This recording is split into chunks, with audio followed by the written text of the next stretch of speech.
प्रिय दर्शकों, जय श्री कृष्णा, राधे राधे। सभी साथियों का हमारे YouTube चैनल प्राचीन ज्ञान सागर में आपका बहुत बहुत स्वागत है। साथियों, गरुड़ पुराण के अनुसार हर जीव का पुनर्जन्म अवश्य होता है, अर्थात वह जीवात्मा इस संसार में फिर से जन्म अवश्य लेती है। साथियों, जीवात्मा तो अजर अमर है। हिंदू धर्म के प्रमुख शास्त्रों में ऐसा उल्लेख मिलता है कि जो इंसान जन्म लेता है उसकी मृत्यु निश्चित होती है, और यही अटल सत्य है। गरुड़ पुराण में बताया गया है कि मृत्यु के बाद मनुष्य को कौन सा जन्म या कौन सी योनि मिलेगी, यह उसके पूर्व जन्म के कर्मों पर निर्भर करता है कि उसने अपने पूर्व जन्म में कितने पाप व पुण्य किए हैं। साथियों, परंतु क्या आप यह जानते हैं कि मनुष्य के मरने के बाद वह कौन सी योनि में जन्म लेता है, साथ ही उसके कौन से कर्म से उसे कौन सी योनि मिलती है? यदि नहीं तो आगे गरुड़ पुराण के अनुसार इसे जानने का प्रयास करते हैं। साथियों, गरुड़ पुराण के अनुसार जो व्यक्ति किसी दूसरे की पत्नी के साथ संबंध बनाता है उस व्यक्ति को घोर नरक की प्राप्ति होती है। फिर वहां उसे पहले भेड़िया, फिर कुत्ता, गिद्ध, सियार, सांप, कौआ और अंत में बगुला की योनि प्राप्त होती है।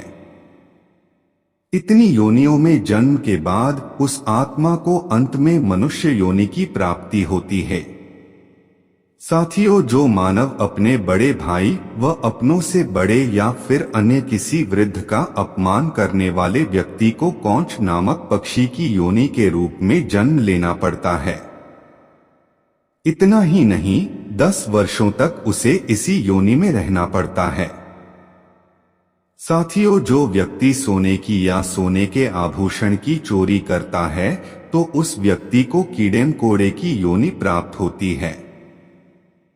वहीं जो व्यक्ति चांदी की वस्तु चोरी करता है उसे कबूतर की योनि प्राप्त होती है। इतनी योनियों में तरह तरह के दुख व पीड़ा प्राप्त करने के बाद फिर उस मनुष्य की आत्मा मानव जीवन की प्राप्ति होती है। साथियों, इसके अलावा देवताओं और पूर्वजों को संतुष्ट किए बिना मरने वाला इंसान 100 साल तक कौए का जीवन व्यतीत करता है। उसके बाद मुर्गा, फिर 1 महीने के लिए सांप की योनि में रहने के बाद उसके पापों का अंत होता है। तब जाकर वह मनुष्य के रूप में जन्म लेता है। साथियों, जो मनुष्य स्त्रियों की चोरी करता है उसे अगले जन्म में तोते की योनि प्राप्त होती है। वहीं जो व्यक्ति किसी शस्त्र से किसी की जान लेता है या किसी की हत्या कर देता है उसे गधे की योनि में जन्म लेना पड़ता है। उसके बाद वह हिरण का जीवन व्यतीत करता है और फिर उसकी हत्या भी किसी शस्त्र से ही निश्चित होती है। फिर वह मछली, कुत्ता, बाघ और अंत में मनुष्य योनि को प्राप्त करता है। साथियों, जो मनुष्य सुगंधित पदार्थ की चोरी करता है तो वह छछूंदर की योनि में जन्म लेता है।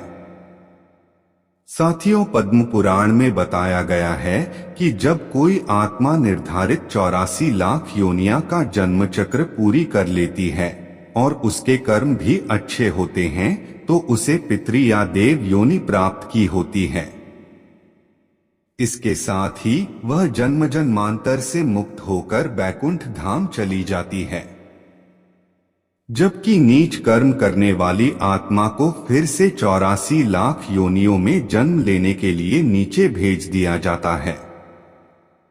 वेद पुराणों में इसे ही दुर्गति कहा गया है, अर्थात किसी आत्मा के फिर से जन्म मृत्यु के चक्र में पुनः भटकना पड़ता है।